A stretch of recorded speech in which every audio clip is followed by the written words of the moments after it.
하나님의 말씀 보도록 하겠습니다. 마태복음 18장 1절부터 5절인데요. 제가 먼저 읽고 여러분들이 나중에 읽고 교독하면서 한 절씩 교독하겠습니다. 그때 제자들이 예수께 나와 이르되 천국에서는 누가 크니까? 예수께서 한 어린아이를 불러 그들 가운데 세우시고 이르시되 진실로 너희에게 이르노니 너희가 돌이켜 어린아이들과 같이 되지 아니하면 결단코 천국에 들어가지 못하리라. 그러므로 누구든지 이 어린아이와 같이 자기를 낮추는 사람이 천국에서 큰 자니라. 함께 읽을까요? 또 누구든지 내 이름으로 이런 어린아이 하나를 영접하면 곧 나를 영접함이니. 아멘입니다. 심리학 용어인 스티그마 효과라고 하는 내용이 있습니다. 스티그마 효과. 이 스티그마 효과라는 말은 낙인 효과라는 뜻입니다.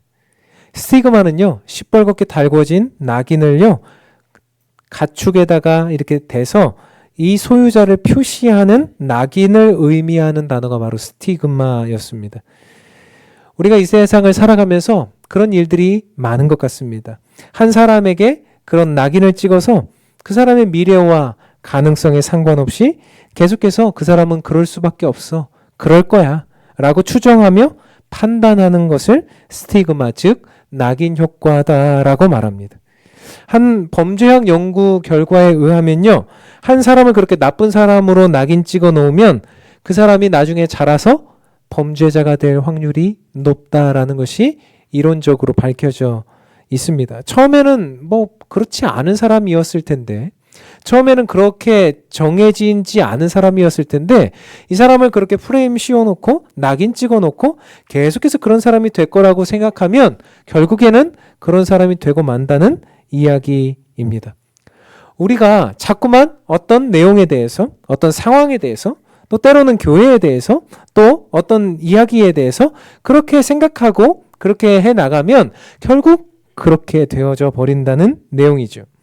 그 낙인의 기저의식 속에 무엇이 있겠습니까? 그 낙인을 찍는 내용 속에 어떤 마음의 기본 바탕이 있겠습니까? 저는 한참 생각을 해봤습니다. 우리가 사람을 낙인 찍고 그 사람을 프레임 씌우는 데 있어서 우리의 마음속에 어떤 마음이 있을까라고 생각해 보았더니 우리들의 마음속에 누구도 부인할 수 없는 비교의식이 있더라는 거예요. 우리가 낙인을 찍는 이유가 무엇입니까? 저것이 나의 소유다라는 생각 때문에 낙인을 찍죠. 다른 사람이 가져가지 못하게 하기 위해서, 다른 사람이 손대지 못하게 하기 위해서 그런 낙인을 찍죠. 마찬가지입니다. 내가 저 사람보다 낫고 내가 저 사람을 지배해야 된다라고 생각했을 때, 저 사람 위에 올라가야 된다라고 생각했을 때, 경쟁을 해서 내가 더 이겨야 된다라고 생각했을 때 우리는 어떻습니까? 그 사람에게 그런 낙인을 찍는 것입니다. 그런 비교의식들이 우리들 안에 언제나 자리 잡고 있어요. 왜 그렇습니까? 우리는 어린 시절부터 비교하는 세상 속에 살았기 때문이에요. 저 사람이 좋냐, 내가 좋냐. 학교에 가면 저 친구가 잘하냐, 내가 잘하냐. 그런 끊임없는 비교 속에 우리는 살아왔기 때문에 아마 비교에서 시작해서 비교에서 죽는다, 이렇게 말할 정도로 이 세상은 비교하며 낙인 찍으며 살아가는 세상인 것 같아요. 우리가 같은 교회를 다녀도, 같은 신앙을 가져도, 같은 봉사를 해도 때로는 우리가 나이로, 학력으로, 성별로, 직분으로, 국가로, 심지어 세상의 직업으로, 재산의 많고 적음에 따라서 서로가 서로를 낙인 찍으면서 우리는 내 자신이 경쟁에서 이겨야 된다, 내가 더 커져야 된다라고 하는 생각을 가지게 되는 것, 그것이 이 세상의 풍조일 뿐만 아니라 어쩌면 교회 안에도 들어와 있는 어려운 내용이 아닐까 생각해 보게 됩니다. 근데 이상하죠. 사실 교회는 그런 데가 아니잖아요.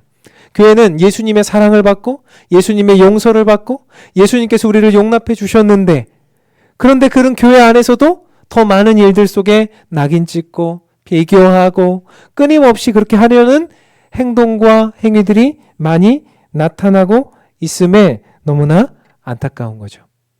예수님은 그러지 않으셨던 것 같습니다. 예수님은 누가 크냐, 누가 더 잘났느냐, 누가 더 돈을 많이 버느냐, 어떤 동네에 사느냐, 남자냐, 여자냐, 아니면 이스라엘 사람이냐, 이방인이냐, 아니면 수많은 상황들 속에서 조건과 환경을 비교하고 비유해서 그 사람을 판단하실 게 아니라 예수님은 그 사람의 전인격적인 면을 보고 그 사람에 대해서 생각하셨던 것 같고 예수님은 언제나 기회를 주셨던 것 같아요. 그런데 오늘 제자들은 어떻습니까? 오늘 제자들은요, 엄청난 경험을 했어요. 우리가 지지난주에 보았던 것처럼 변화산에서의 하나님 나라를 경험하고요. 또 내려와서 비록 잠시의 실패가 있었지만 또 귀신 들린 또 아이의 그 귀신을 쫓아내 주시면서 예수님을 보면서 이 제자들이 아마 엄청난 경험을 하면서 그 마음속에 엄청난 카타르시스를 느끼고 있었을 거예요. 그러다 보니까 이 제자들의 마음속에 어떤 마음이 생겼을까요? 저 예수님이 왕이 되시고 그 하나님의 예수님의 나라가 완성되면 그 나라에서는 누가 제일 클까? 누가 예수님의 오른팔일까? 누가 예수님의 왼팔일까?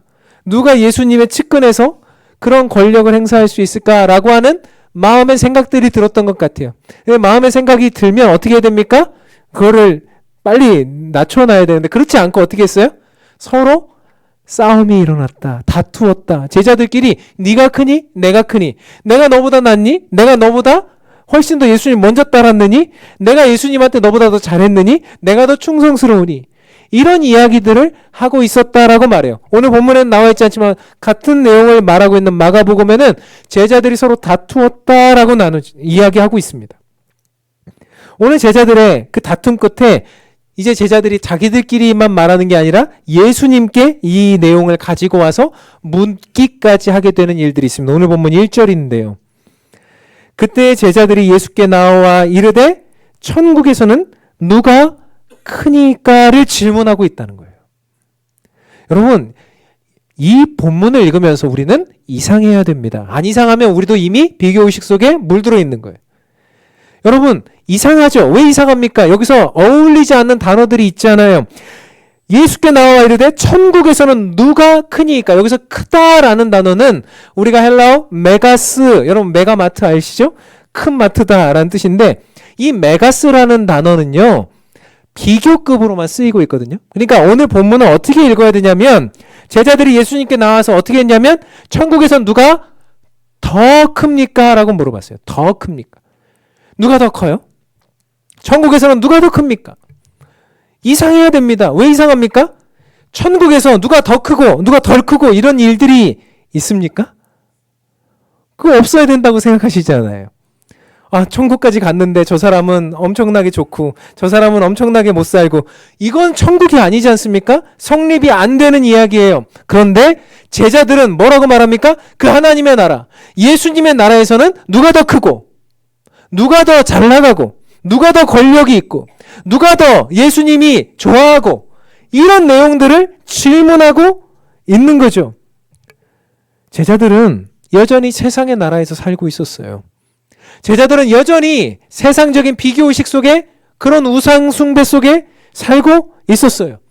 비교하는 것은 우리를 낙심하게 하는 1등 선수입니다. 우리가 왜 낙심되는지 보세요, 여러분. 우리가 왜 감사하지 못하는지 보세요. 왜 그렇습니까? 비교하기 때문에 그래요. 저 사람은 나보다 나은 집에 살지?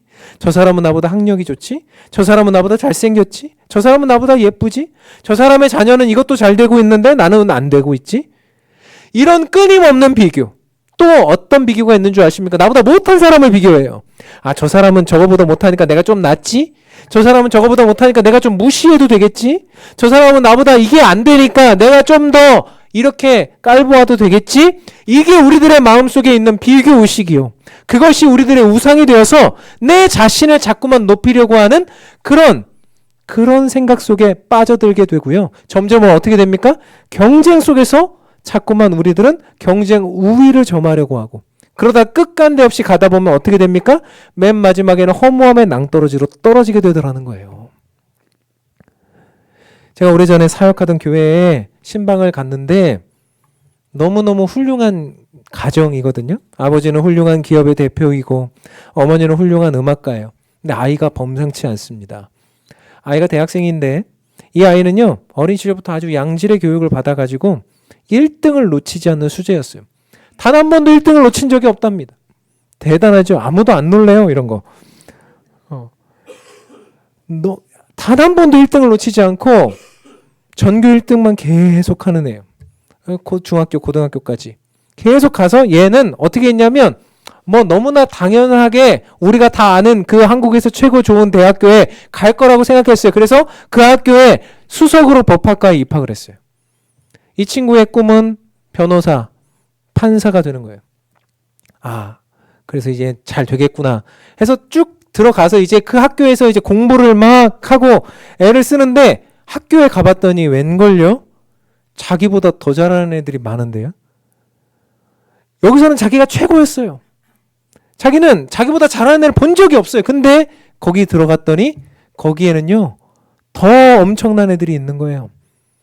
얘가 조금 이상해졌다 이렇게 생각하는데 어느 날 보니까 방에 들어가서 나오질 않는데 좀 스트레스 받아서 저런가 보다 하고 있었는데 그 아이가 하루, 일주일, 한 달, 1년이 지나도 방에서 나오지 않아요. 이 아이가 겨우겨우 학교는 어떻게 졸업했는데 결국에 그 방에서 나오지 않았어요. 게임 중독이 되었어요.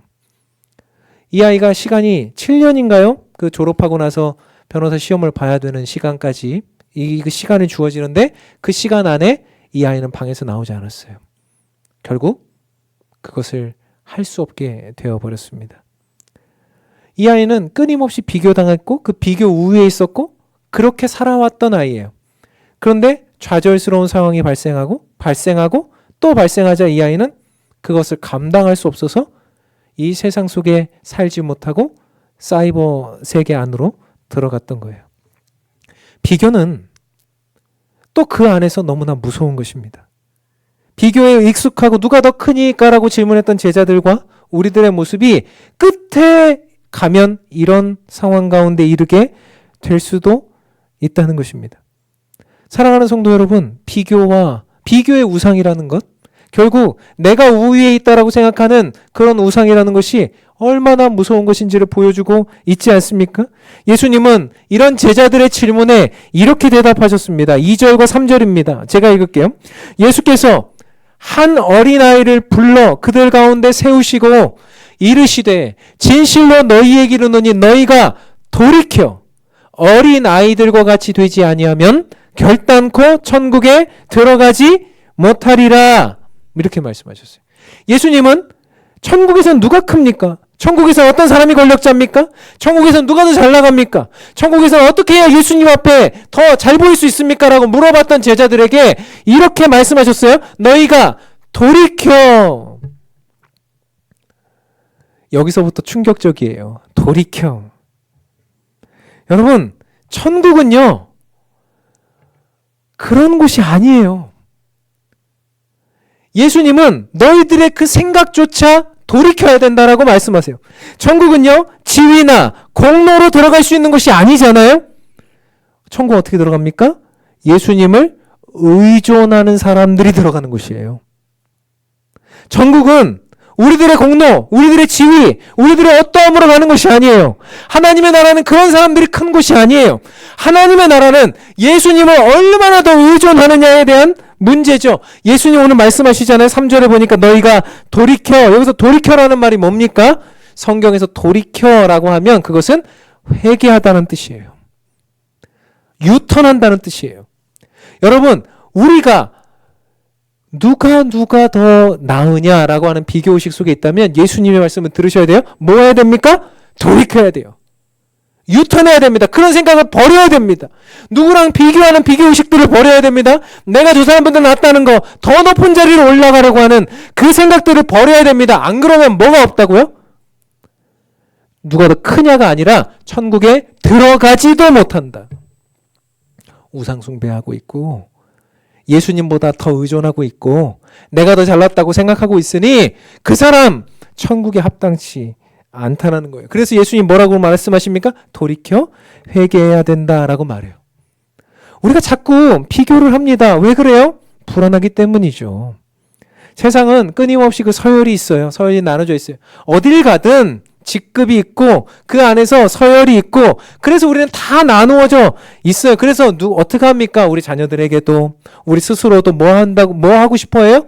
더 높은 자리로, 더 높이, 더 많이 이렇게 하고 싶은 것이 우리들의 본성이죠. 본능이죠.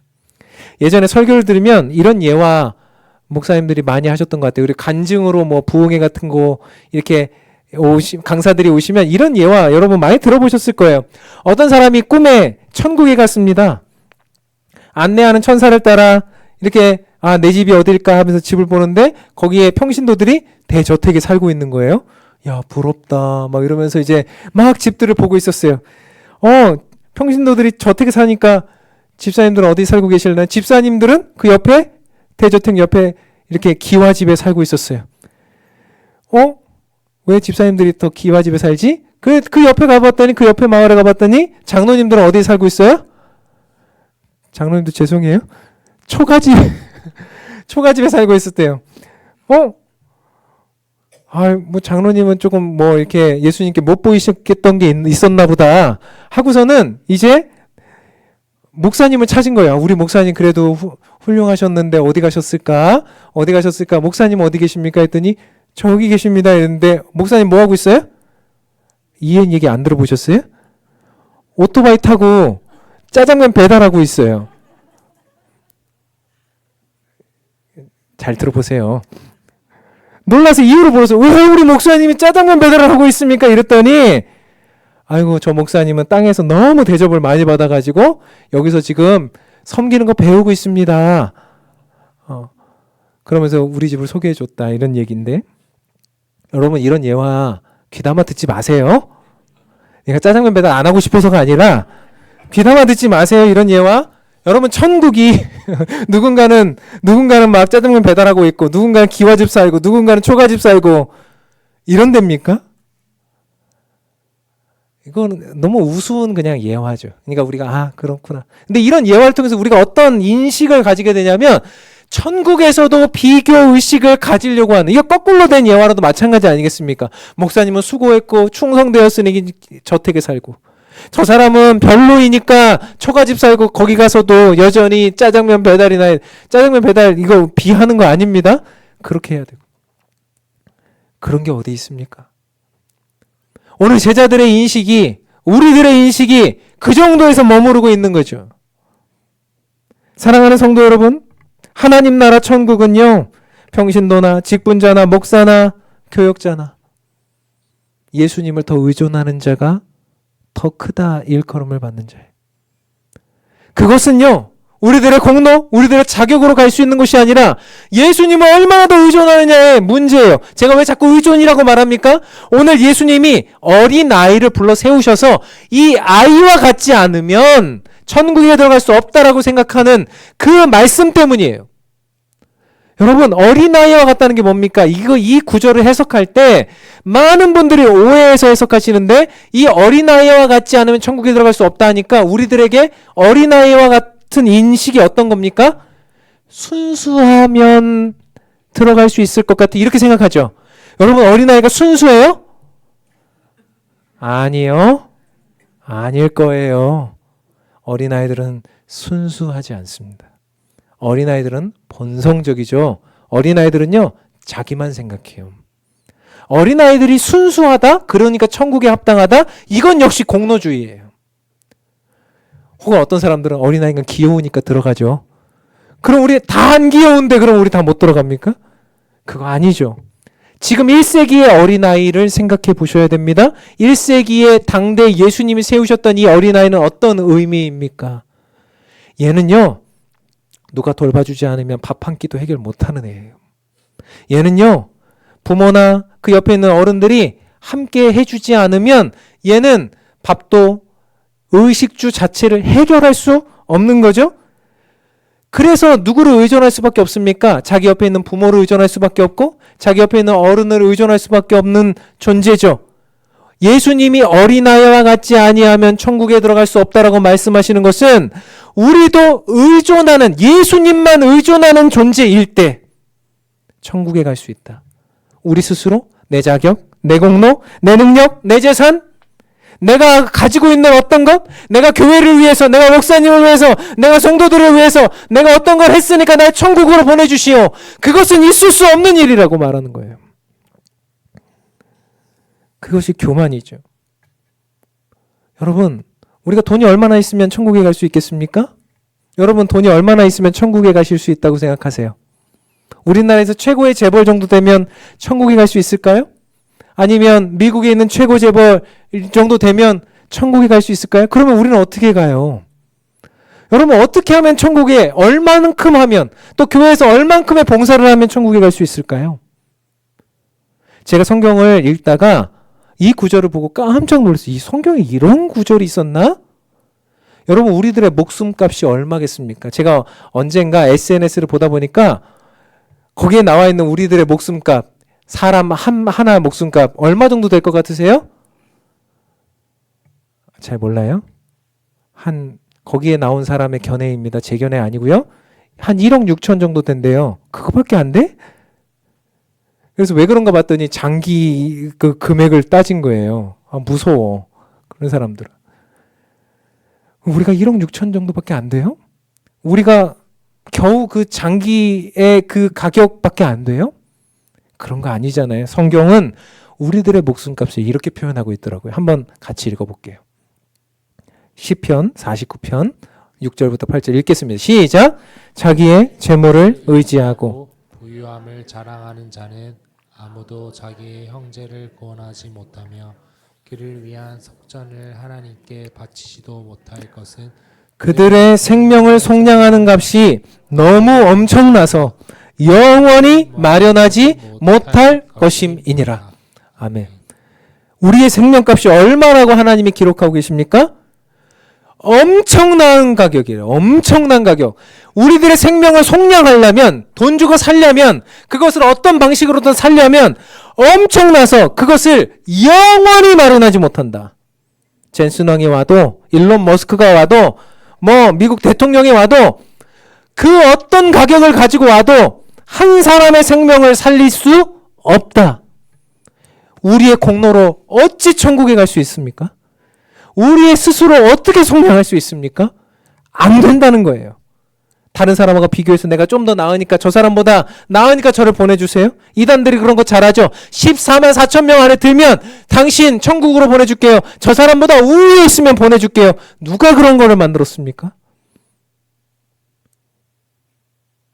우리는요. 세상 그 어떤 권력자라도 부자라도 자기 스스로 천국에 갈 수 없어요. 그리고 그런 사람들을 천국에서 크다고 말하지 않아요. 우리를 속량하실 수 있는 분은 오직 우리의 값을, 우리의 목숨값을 내어주실 수 있는 분은 오직 예수님 뿐이셨어요. 예수님이 그 값을 마련하시기 위해서 이 땅 가운데 오셨잖아요. 예수님은 이 땅 가운데 오셔서 우리를 위해서 십자가에 자신의 피와 자신의 몸 안에 있는 물을 다 쏟으시면서 우리를 위해 자신의 목숨을 내어주셨어요. 우리 한 사람을 살리기 위해서 자신의 목숨값과 우리의 목숨값을 바꾸어 주셨어요. 그걸 속량이라고 해요. 세상 그 어떤 재물로도 성공으로도 갚을 수 없었던 그 목숨값을 하나님이신 그분이 이 땅에 오셔서 우리를 위해 내어주심으로 말미암아 우리가 죄인이었을 때 하나님께서 그 역사를 이루어 주심으로 말미암아 우리를 속량 곧 죄사함으로 이끌어 주셨어요. 천국을 내가 그렇게 해서 다른 사람하고 비교해서 갈 수 있다고 생각하는 그런 어리석은 제자들에게 아니 이 어린아이처럼 나를 의존하면 예수님만 의존하면 갈 수 있는 나라로 이루어 주신 거죠. 그래서 여러분께 권면을 드립니다. 오늘 말씀으로 권면 드리면 사랑하는 성도 여러분 예수님만 돌이켜 전적으로 의존하는 성도들이 되십시오. 더 잘하려고 막 애쓰고 더 막 이렇게 하려고 그런 것보다 누구를 의존해요? 예수님만 의존하자. 전적 무능력의 존재가 되어서 나는 아무것도 못하니 예수님 저를 좀 도와주십시오. 저는 아무것도 할 수 없으니 예수님 저를 좀 도와주십시오. 제 힘이 아니라 저는 죽고 예수님만 사시는 삶이 될 수 있도록 저를 붙들어 주십시오. 그 자리로 나아갈 때 예수님이 어떻게 하시는 거예요? 너 인정. 너 천국에 올 수 있고 너 천국에서 큰 자야. 이렇게 말씀하고 계시는 겁니다. 사랑하는 성도 여러분, 비교해서 우위를 점하려고 하지 마시기 바랍니다. 누군가로부터 내가 더 잘났다고 생각하고 또 누군가부터 내가 저 사람보다 못하다고 생각해서 우울해지기도 하고 또 기뻐지기도 하고 일희일비하지 않으시기를 바랍니다. 그런 비교 속에서 우리가 잘나지는 게 아니라 오직 더욱더 예수님을 의지하고 더욱더 예수님만 바라볼 때 우리는 천국을 허락받고 또 그곳에서 예수님과 동행하게 될 줄 믿습니다. 그렇다면 두 번째로 이 용서와 은혜를 받은 우리지 않습니까? 우리의 공로가 아니지 않습니까? 우리의 어떠함이 아니지 않습니까? 그렇다면 우리는 어떻게 해야 될까? 오늘 보면 4절과 5절이에요. 오늘 같이 읽어봅시다. 4절과 5절 읽겠습니다. 시작. 그러므로 누구든지 이 어린아이와 같이 자기를 낮추는 사람이 천국에서 큰 자니라. 또 누구든지 내 이름으로 이런 어린아이 하나를 영접하면 곧 나를 영접함이니. 우리 이 땅에서 잘하고 싶잖아요. 더 예수님께 좀 인정받고 싶잖아요. 그러면 인정받으려면 어떻게 하면 된다고요? 예수님을 영접하면 되잖아요. 예수님을 우리가 더 잘해드리면 되잖아요. 그런데 예수님이 오늘 말씀하고 계세요. 나한테 잘하려면 누구한테 잘하라고 그러세요? 이 어린아이, 이 아무것도 할 수 없는 아이, 이 도움이 없이는 죽을 수밖에 없는 어린아이에게 한 것이 곧 나에게 한 것이다. 이 어린아이를 영접하면, 환대하면 예수님을 환대하는 것이다. 그래서 우리에게 예수님 말씀하고 계세요. 환대해라. 그리스도를 영접할 것처럼 환대하라는 거예요. 성경은 곳곳에서 환대의 정서를 우리에게 말하고 있어요. 웰컴하는 거예요. 환영하는 거예요. 좋아해 주는 거예요. 작은 아이들, 연약한 이들, 이방인을, 이 땅의 외국인 노동자들, 수많은 이들, 더 어렵고 힘든 이들, 몸이 아픈 이들, 그런 사람들 어떻게 하라는 거예요? 환대하라. 이 구절을 해석하시면서 김성수 교수님이 이렇게 기록했어요. 제가 한번 읽어드릴게요. 천국은 하나님 나라는 가장 작은 자, 곧 무가치하고 무기력한 자가 가장 높고 크신 분의 섬김으로 높임을 받는 이상한 나라입니다. 자기를 부인하고 자기를 낮추는 자가 들어가며 자기를 자랑하고 교만한 자는 오히려 쫓겨나는 그런 나라입니다. 큰 자가 오히려 작은 자를 섬겨 살리는 나라요. 으뜸인 자가 가장 낮은 자리에 내려가서 섬기는 그런 거꾸로 된 나라입니다. 죄로 타락한 세상과 부패한 인간에게서는 이미 잊혀져 사라지고 말았던 그것, 큰 자의 의무, 곧 작은 자를 섬겨 살리며 유익하게 하는 그 역할이 회복되고 가장 깊은 차원에서 실현되는 나라가 하나님 나라입니다. 여러분, 하나님 나라 그런 나라잖아요. 가장 높은 자가 가장 낮은 자가 되어서 섬기는 나라. 예수님이 그러셨어요. 예수님이 이 땅 가운데 오셔서 가장 낮고 가난하고 어려운 곳에 오셨어요. 그 당대 베들레헴은 정말 가난한 동네였어요. 그 베들레헴 중에서도 묵을 곳이 없어가지고 예수님은 마국간에서 태어나셨어요. 마국간 안에서도 뭐 최고급 원단으로 된 어떤 그런 내용이 아니라 말구유에서 집단을 깔아놓고 거기서 그 더러운 곳에서 예수님 태어나셨어요. 예수님 평생 몫으로 사셨고 예수님 평생을 그처럼 가난하게 사셨고 낮은 자의 위치에서 그렇게 지내셨어요. 예수님 왜 그렇게 하셨습니까? 우리를 높여주시기 위해서였어요. 하늘의 온 세상의 권세를 가지신 예수님이 이 땅 가운데 오셔서 그렇게 낮고 천한 모습으로 이 땅 가운데 사셨고 마지막에는 결국 우리를 위해 죽으시기까지 십자가의 죄인된 모습으로 죽으시기까지 그렇게 자신을 내려놓으셨어요. 왜요? 우리에게 보여주시기 위해서. 우리도 이 땅 가운데 예수님이 하신 것처럼 낮은 자리로 수많은 이들을 섬기는 자리로 가야 된다라고 말씀하고 계시는 거예요. 그래서 어린아이 하나를 영접하면 곧 나를 영접한 것이다. 어려운 이들을 영접하면 환대하면 나를 환대한 것이다. 예수님은 오늘도 우리에게 이번 한 주도 우리에게 얘들아 그런 정신을 알았다면 깨달았다면 이제는 세상 가운데 나아가 너희들도 그런 환대를 할 수 있어야 되지 않겠니? 결국 우리가 주의 은혜로 환대를 받으면서 구원을 받았기에 우리도 누군가를 환대하는 것이 예수님께서 기뻐하시는 일이다라는 것을 우리에게 알려주고 계시는 거죠. 저는 지난 추수감사절에 우리 교회가 했던 그 환대의 그 내용들을 너무나 감사하게 생각하고 있어요.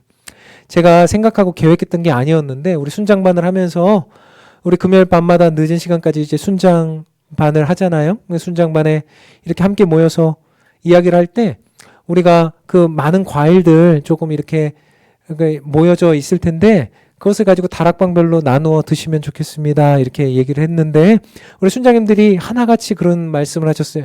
우리끼리만 나눠 먹을 게 아니라 어려운 이들을 한번 도와보면 어떨까요? 너무나 좋은 생각이잖아요. 그래서 제가 뭐 어떤 이야기를 하는 게 아니라 우리 순장님들이 그런 내용들을 가지고 또 우리 더 어려운 분들이 필요한 물품들을 우리가 좀 더 해서 우리 그런 좀 어려운 분들, 혼자 살고 계시는 분들에게 좀 도우면 좋겠습니다. 또 가난한 분들을 우리가 좀 섬기면 좋겠습니다. 저는 주님이 정말로 기뻐하셨을 것이라고 생각해요. 여러분들이 내주신 즉석밥, 라면, 또 여러 가지 일회용품들, 그리고 과일들, 그리고 더해서 그분들에게 온누리 상품권까지 그분들에게 한 가정 한 가정 전달하면서 그분들의 너무나 기뻐하고 감사하는 모습들을 정말 주님께서 기뻐하셨을 것이라고 생각해요. 제가 오늘 이 본문이 우리에게 왔을 때 더 하나 도전하고 싶은 것들이 있어요. 우리가 조금 더 마음을 쓸 수 있지 않겠나 생각해요. 이제 12월 아닙니까? 이제 12월 성탄의 계절에 하나님이 우리에게 어린아이와 같은 자들을 영접하면 나를 영접하는 것이다 라고 하셨는데 우리가 생각해보면 어떤 면에서 또 다락방별로 또 가정별로 이 성탄의 기쁨을 함께 나누면 어떨까 이런 생각들을 해요. 그러면서 많이 생각됐던 것이 이방인들이었어요. 이방인들이 누굴까요? 이 주변에 외국인 노동자들, 우리 1층에도 일하고 있는 외국인들이 있어요. 아, 그분들. 또 때로는 우리가 섬겨야 될 외국인들 있어요. 아, 그분들께 우리의 자그마한 정성을 좀 표현하면 어떨까? 또 더 나아가서는 우리 교회가 선교를 한다고 하는데 그 먼 땅 가운데 가서 하나님의 사역을 감당하고 있는 우리 선교사님들에게 이 성탄의 기쁨을 조금 알리면서 우리가 같이 조금 이렇게 그분들을 좀 섬기면 어떨까? 또 우리 교회 안에 어렵고 가난한 성도들이 알려지지 않은 분들이 있다면 그분들을 좀 같이 섬기고 함께 그분들을 영접하고 환대하는 마음을 가지면 어떨까? 그런 생각들을 해보게 되는 오늘 본문의 말씀이었습니다. 예수님은 이런 어린아이 하나를 영접하면 곧 나를 영접하는 것이라 하셨기 때문에 우리가 예수님 앞에 드리는 모든 것들 속에서 주님께 우리가 드리는 것이 곧 그들을 섬기는 것이 주님께 드리는 것이라는 것을 기억하면서 우리가 그렇게 할 수 있는 우리가 되기를 원합니다. 결론을 맺으면서 근래 한 프로그램을 소개하고 또 이제 결론을 맺으려고 하는데 제가 근래 한 프로그램 하는데 너무 감동적이어서 울었어요. 여러분 잘 안 우시죠? 요즘에 왜 그렇게 TV를 보다 가끔 눈물이 나고 울고 그래서 애들이 갑자기 와서 뭔 일이 있나 이렇게 생각하게 하는지 모르겠어요. 자꾸 여성 호르몬이 많아지는지 자꾸 눈물이 나요. 그 무슨 프로그램이었냐면 신임 감독 김연경이라는 프로그램이에요. 이제 김연경 선수를 여러분 아실 텐데 배구 선수입니다. 굉장히 유명한 배구 선수인데요. 아마 배구라는 종목 자체가 인기가 없어서 그렇지 야구나 축구처럼 그렇게 인기 있는 종목이었으면 이 김연경 선수는 메이저리그에 가서 뛸 수 있을 만한 세계적인 선수입니다. 이 선수가 작년에 이제 얼마 전에 은퇴를 했어요. 그래서 이제 선수로서는 은퇴를 하고 이렇게 뭐 자기 여러 가지 일들을 할 때 방송국 사람들이 이런 거 가만히 안 놔두잖아요. 그래서 이 김연경 선수에게 감독을 한번 해보면 좋겠습니다 했어요. 그래서 방송국에서 팀을 하나 만들 테니까 당신이 감독을 해주세요 했어요. 그래서 이름 붙인 그 TV 그 프로그램 제목이 신인 감독 김연경이에요. 사람들을 뽑으려고 이제 배구 선수들을 데려왔습니다. 여성 배구 선수들인데 이 배구 선수들이 기가 막힌 사람들이에요. 어떤 사람들인가 하면 은퇴한 선수인데 어떤 팀에서도 받아주지 않아가지고 은퇴한 선수. 외국인인데 우리나라에 와서 별로 그렇게 두각을 나타내지 못하고 있는 외국인 선수. 심지어는 어떤 프로팀에서 방출된 선수. 그래서 방출돼 가지고 이제 더 이상 오갈 데 없는 선수. 어떤 선수는요, 더 이상 배구를 할 수 있는 데가 없어서 이제 난 배구를 그만둬야 되나 이렇게 고민하고 있는 선수. 그래서 그들을 언더독이다, 이렇게 좀 주목받지 못하는 사람들이다, 이렇게 표현하는 선수들을 모아놨어요. 김연경 감독이 이제 그들을 보면서 뭔가 좀 해볼 만할 것 같은데요, 뭔가 이 친구들 보면 할 수 있을 것 같은데요 했어요. 그래서 몇 명을 뽑았습니다. 한 팀을 만들어서 처음에 경기를 하기 시작하는데요, 처음에는요 뭐 고등학생들한테도 고전해요. 오합지졸이에요. 뭐 하는데 제대로 뭐 되지가 않아요. 그래서 뭐 지고 계속 어려워지고 일본 가서도 지고 막 이렇게 했습니다. 한 게임 한 게임을 지나면서 이 친구들이 달라지는 거예요. 김연경 감독이 되게 직설적인 사람이거든요. 그래서 막 뭐라고 할 때 막 엄청 뭐라고 하고 뭐 욕하고 막 이렇게 해요.